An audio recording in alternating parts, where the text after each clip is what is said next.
Good day mga tito. Kung napapanood yung video na to, maraming salamat at bumalik sa channel ko. At sinashare ko lang tong issue na na-encounter namin sa MG5 namin. Actually, right after namin tong matapos bayaran. Sobrang uh, malas lang talaga ng timing. Right after mabayaran, wala na ng warranty. So, yung mga issue niya naglabasan. So yung from previous video ko nakita nyo naman na natanggal yung sa headliner. Nagawa ko na yun ng paraan. At tinanong ko hindi na raw yun part pa ng warranty pa. At I believe hindi rin siya talaga magiging part ng warranty kasi accessories daw siya. Yun ang pagkakaintindi ko ha. Don't take my word for it. I can be wrong. So, etong sumunod is yung mas malaking problema. So, napansin ko to pag nagpapagasolina kami. O kaya pag may long drive na may nangangamoy gasolina sa likod na part. So, na-prompt ako na tingnan, nakala ko sobra lang yung paglalagay ng gasolina ng mga gasoline boy and girl. At sinilip ko ilalim. At ayun nga, nakita ko na mayroong part talaga na tumatagas.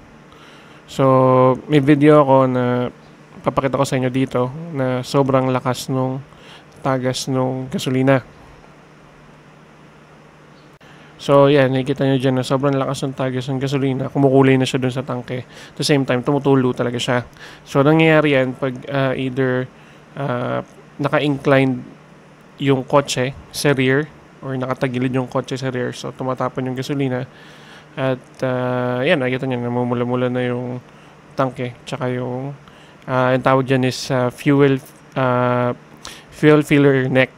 So, yan yung nagkukonekta sa may mismong door or saksakan ng filler ng gasolina going dyan sa tangke.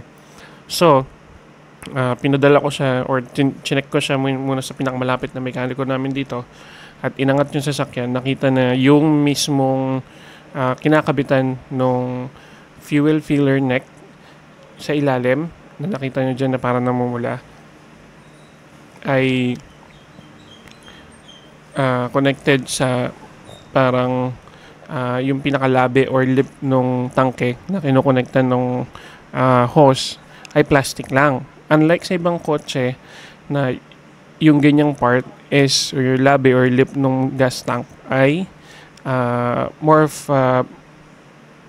bakal din. Kung ano yung ginamit na material dun sa tangke, yun din yung gamit na pinaglalagyan ng hose, pinagkakabitan ng hose. Pero dito kay MG, ay plastic lang kay MG5. So, through the years, naging brittle na siya.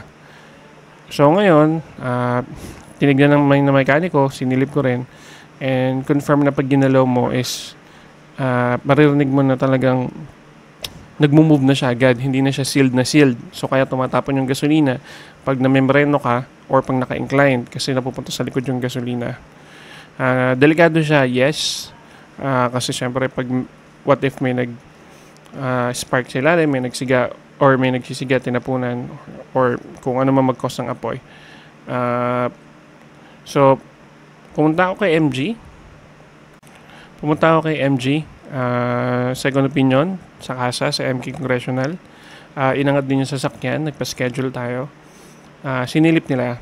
And then, yes, confirm na yun nga yung issue. Yung mismong labi ng tangke is plastic and medyo brittle na siya. And nagagalaw mo na siya agad. The recommendation was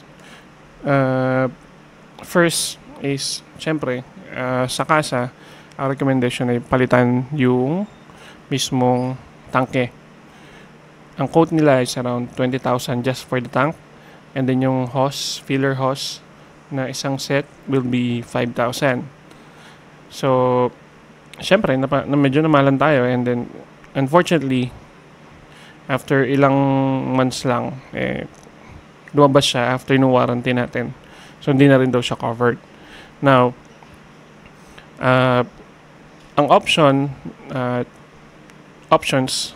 will be, yun nga, replace the tank, replace the filler hose. Second is, ako na yung nag-suggest kung kaya ba ilagyan ng, alam niyo yung mga epoxy na ginagamit talaga sa tangke ng gasolina, sa butas ng tangke ng gasolina, meaning fuel resistant na epoxy. Meron po nun. That's one option daw. And third option will be, ako rin nagsuggest kung pwede bang ipafabricate ko yung tangke na gagawan ng fit na parang yung kakapitan ng hose ay imamatch sa size nung tatanggaling plastic. So parang gagawa ka, ipafabricate na gawing metal na rin. Kasi the reason na suggest ko yun is kasi hindi ko alam kung pag pinalitan ko yung tangke hanggang kailan na naman mangyayari ulit yung issue.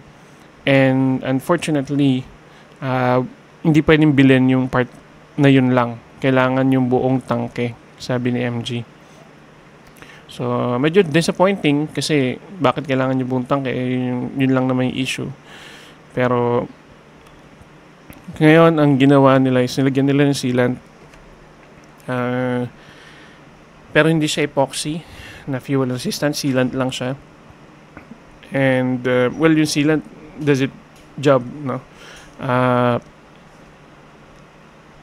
Nabawasan yung or actually hindi ko na nga siya naamoy ngayon, so it seems na nag-work yung sealant, but to make sure ayun, mukhang sa second option ako mapupunta, which is yung paglalagay ng epoxy na fuel resistant. So papakita ko yung picture dito kung ano yung tsura nun, but yun lang, update lang mga ka-MG na medyo eto na, kung kailan pang 5th year na okay siya within the last 5 years, then ito medyo kamot ulo.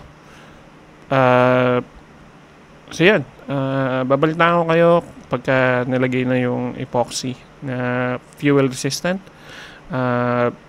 Meron magkakaroon ng gantong issue, sigurado ako, knowing na plastic yung mismong part na yon, at kahit pa nasa ilalim siya is matagtag, init, lamig, magkakaroon pa rin ng issue syempre yung quality ng plastic, ano, versus sa ibang sasakyan na nakita ko na metal yung kanilang material when it comes to sa tangke, buong tangke hanggang dun sa kabitan ng hose. So maraming salamat mga tito. Diyan na muna. Bye.